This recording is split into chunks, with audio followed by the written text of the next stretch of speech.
Bismillahirrahmanirrahim. Assalamualaikum warahmatullahi wabarakatuh.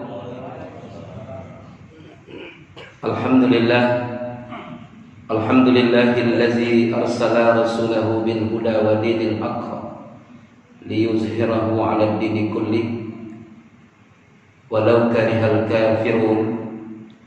Asyhadu an la ilaha illallah wahdahu la syarika lah wa asyhadu anna Muhammadan 'abduhu wa rasuluhu la nabiyya ba'dah.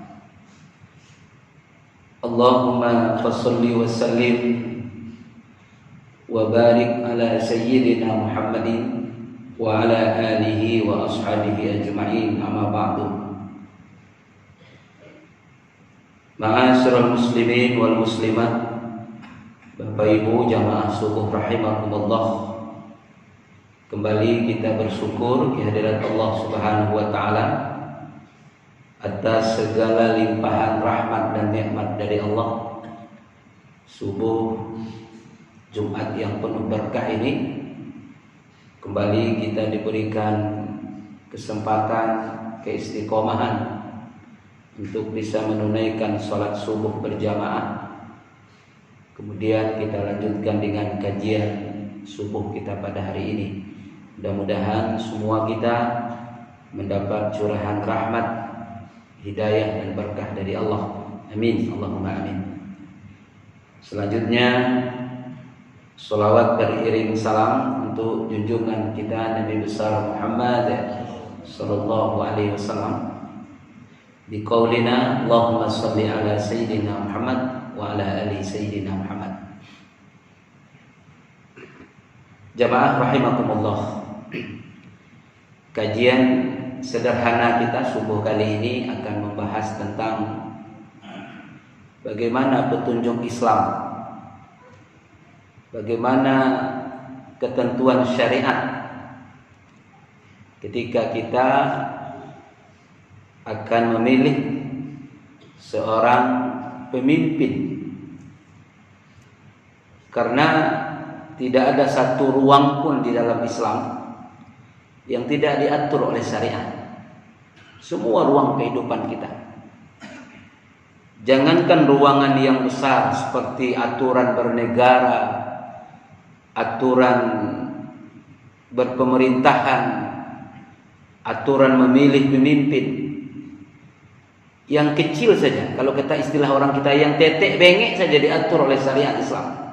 Misalnya aturan kita memasuki WC, aturan kita bangun tidur, itu semua diatur oleh Islam.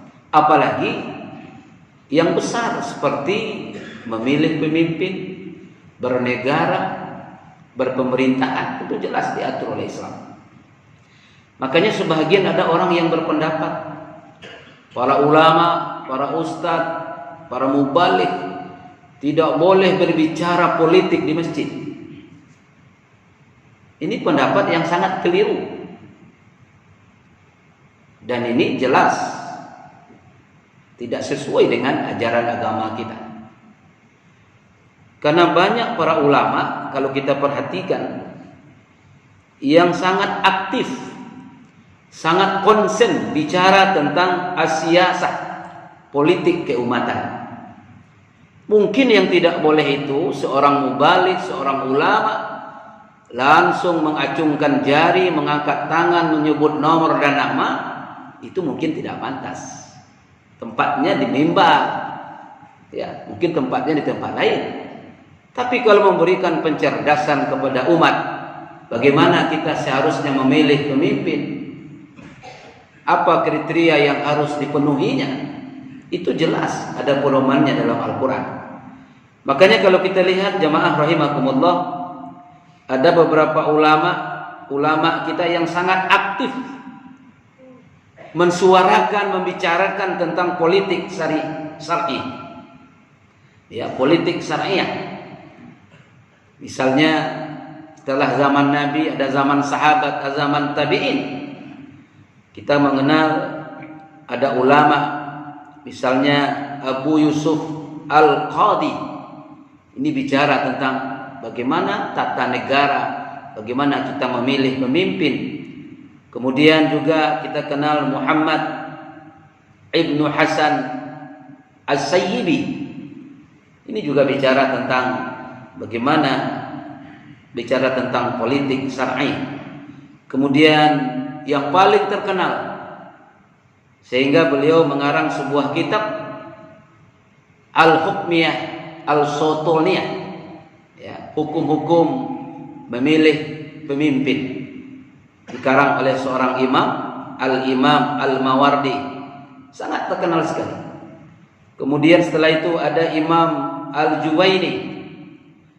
Kemudian berikutnya menyusul Imam Izzuddin Abdissalam, Imam Nawawi, Imam Ibnu Taimiyah, Imam Ibnu Qayyim Al-Jauzi.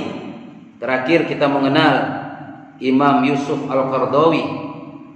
Kemudian Abdul Wahhab juga berbicara tentang bagaimana kepemimpinan di dalam Islam. Jadi artinya apa?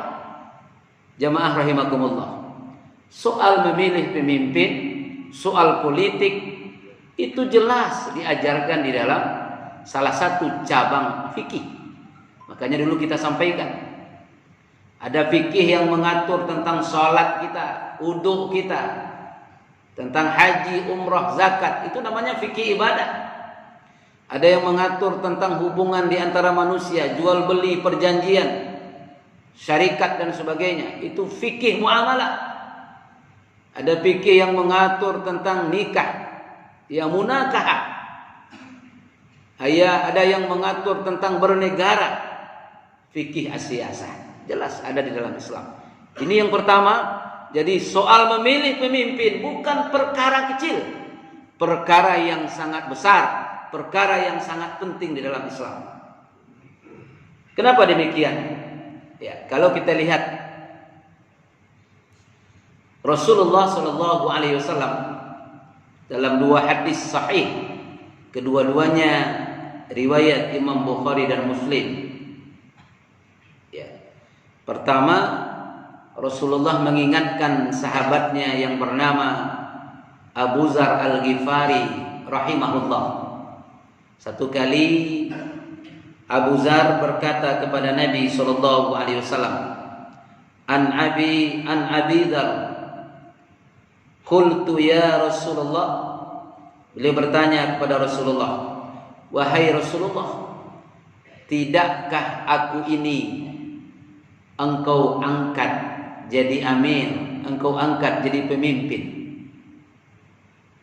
Kemudian Rasulullah ketika itu menjawab, ya, padahal memang Abu Dzar ini sudah sangat pantas diangkat menjadi pemimpin ketika itu, karena salah satu tugas beliau yang sukses ialah mengumpulkan zakat dari segenap kaum muslimin, sehingga di zaman beliau itu Baitul Mal sangat berkembang dengan baik. Ini salah satu kesuksesan Abu Dzar Al-Ghifari. Ketika itu Abu Dzar berkata kepada Rasulullah, tidakkah aku ini engkau angkat menjadi pemimpin ya Rasulullah? Ya Abu Dzar, wahai Abu Dzar, engkau ini dhaifun, adalah orang yang sangat lemah. Padahal Abu Dzar itu kalau dibandingkan dengan fisiknya kuat, kekar orangnya, tegak, kokoh, bersemangat. Kalau dilihat dari sudut pandang ibadahnya, Abu Dzar ini adalah orang yang paling taat kepada Nabi Sallallahu Alaihi Wasallam, orang yang paling dekat dengan Allah, orang yang paling taat melakukan ibadah. Ada seorang ulama menukil kelebihan Abu Dzar. Abu Dzar itu adalah orang yang paling sempurna zuhudnya. Paling sempurna zuhudnya, dia sangat tidak mencintai dunia. Kemudian Abu Dzar adalah orang yang sempurna sidiknya, jujurnya, kebenaran sifatnya. Abu Dzar adalah orang yang paling puncak amalnya kepada Allah. Bahkan Abu Dzar adalah seseorang yang sangat tegas, lugas, bahkan keras ketika menyampaikan kebenaran. Tidak lembek, tidak seperti ulama-ulama hari ini ragu-ragu, tidak. Tegas, lugas. Jadi apa sebenarnya? Kenapa Nabi katakan dhaifun? Hei Abu Dzar, engkau ini lemah. Rupanya yang diingatkan oleh Nabi sallallahu alaihi wasallam, innaka dhaifun ya Abu Dzar. Engkau ini adalah orang yang lemah wahai Abu Dzar. Karena sesungguhnya untuk sebuah jabatan amanah yang diberikan kepada seseorang tidak hanya sekedar selesai di dunia ini, tapi akan dipertanggungjawabkan di hadapan Allah Subhanahu wa taala. Ini salah satu di antara peringatan Rasulullah kepada Abu Dzar. Artinya apa? Rasulullah ingin memberikan sebuah pendidikan yang luar biasa agar Abu Dzar paham bahwa jabatan ini bukan jatah, tapi jabatan ini adalah amanah yang tidak hanya habis setelah engkau selesai memegang amanah itu, tapi juga sampai nanti ke akhirat akan dipertanggungjawabkan di hadapan Allah. Itu yang harus dipahami oleh setiap calon pemimpin di negeri kita ini. Pemimpin apa saja, baik dia legislatif, eksekutif, yudikatif, harus paham dia bahwa amanah itu bukan jatah, tapi sesuatu yang nanti akan dipertanggungjawabkan di hadapan Allah Subhanahu wa taala. Kedua, peringatan Rasulullah kepada Abdurrahman bin Auf. Apa kata Nabi sallallahu alaihi wasallam? Wahai Abdurrahman, jangan engkau sekali-kali meminta jabatan. Meminta untuk diangkat jadi pemimpin. Jangan. Kenapa demikian? Kalau engkau meminta jabatan, maka jabatan itu akan berkuasa atas dirimu. Engkau akan dijadikan budak oleh jabatanmu.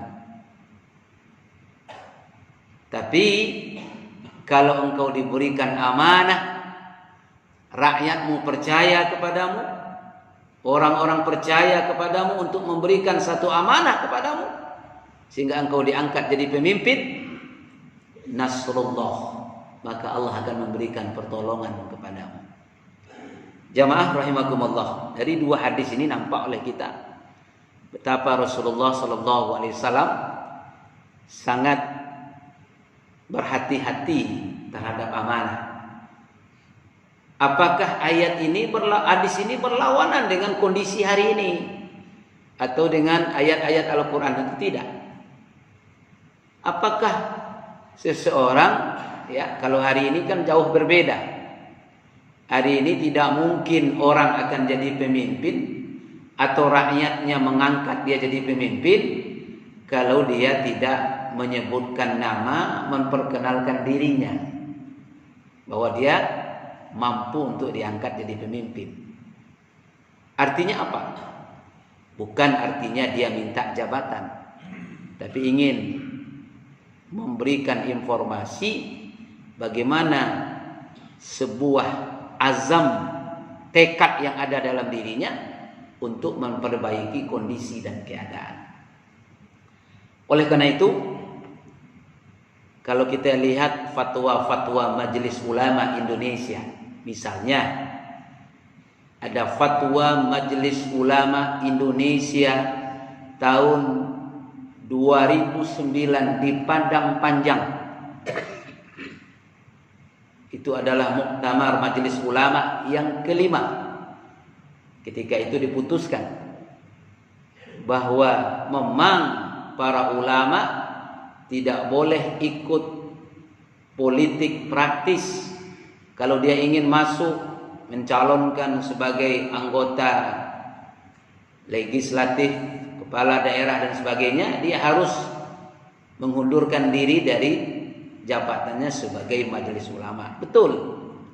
Tapi juga ada amanah di sana bahwa para ulama juga berkewajiban menjadi corong untuk memberikan pencerahan kepada umat. Tentang apa? Tentang bagaimana politik syar'i yang dianjurkan oleh agama kita. Kemudian lanjut di Kalimantan, pertemuan ulama yang ke-6 tahun 2018, sama disimpulkan juga bahwa ulama berkewajiban memberikan pencerahan, memberikan pengetahuan kepada umat bagaimana umat harus mengerti dan paham kaifiat, tata cara, ketentuan untuk memilih seorang pemimpin. Jadi ulama tidak boleh diam, tidak boleh dibungkam. Makanya ada rapat kerja nasional pada tanggal 20 kalau tidak salah bulan Desember yang lalu tahun 2023 di Jakarta. Itu sudah dikeluarkan ketentuan-ketentuan majelis ulama. Walaupun kalau kita baca, ya ulama tidak boleh begini, tidak boleh begini, tidak boleh begini. Tapi saya masih ingat ketika itu ada seorang ketua majelis ulama dari Sumatera Barat mengatakan, ini tidak boleh, ini tidak boleh. Yang boleh mana? Tentu ada yang boleh, jangan tak boleh semua. Yang boleh mana? Maka ketika itu dirumuskan, yang boleh itu ulama harus memberikan pencerahan kepada umatnya. Bagaimana kita juga harus ikut memilih pemimpin. Karena hari ini bagaimanapun kondisinya, terkadang kalau kita tidak ikut, tidak berpedoman kepada syariat Islam, jauh panggang dari api. Ketentuan-ketentuan ini tidak lagi seperti apa yang telah disyariatkan dalam agama kita atau yang diisyaratkan oleh hadis-hadis Nabi SAW. Jamaah rahimakumullah.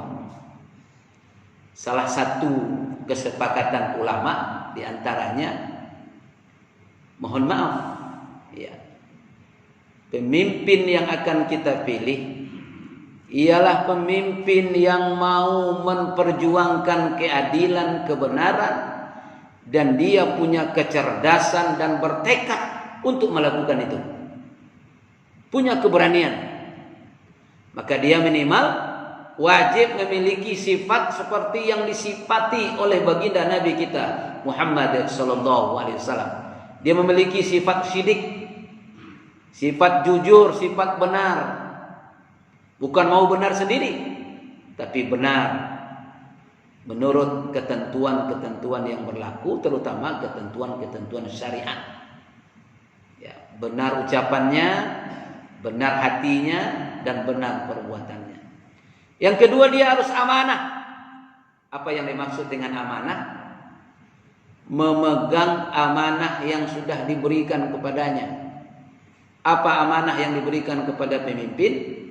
Kata Rasulullah, paling kurang tugas seorang pemimpin itu apa? Menyelamatkan rakyat yang dipimpinnya. Bukan menzolimi, bukan menghancurkan, bukan menyusahkan, tapi menyelamatkan rakyat yang dipimpinnya. Ini minimal tugas dari seorang pemimpin. Kemudian fatonah, dia juga harus cerdas. Cerdas bertindak, mau mengeksekusi sebuah persoalan, tidak hanya punya angan-angan dan cita-cita, tapi juga punya mampu melakukan dan memperbuat apa yang dicita-citakannya, diprogramkannya. Terakhir, ini yang paling pokok, tabligh. Dia senantiasa menyampaikan kebenaran, menyampaikan pencerahan di tengah-tengah umat. Tidak diam saja, tapi dia sampaikan kebenaran, dia sampaikan pencerahan. Jamaah rahimakumullah, dengan hal ini sudah nampak oleh kita bahwa syariat Islam sangat mementingkan kepada kita bagaimana kita memilih seorang pemimpin yang baik, pemimpin yang jujur, pemimpin yang amanah, pemimpin yang cerdas, dan pemimpin yang betul-betul menyampaikan pencerahan-pencerahan di tengah-tengah umatnya. Itulah barangkali kriteria pemimpin ke depan yang harus kita pilih. Ya, di semua lini dan di semua tingkat tentunya, termasuk tingkat yang paling tinggi. Ya. Dan insya Allah kajian ini tentu akan terus bersambung. Mudah-mudahan nanti kita sambung dengan kajian-kajian yang lain.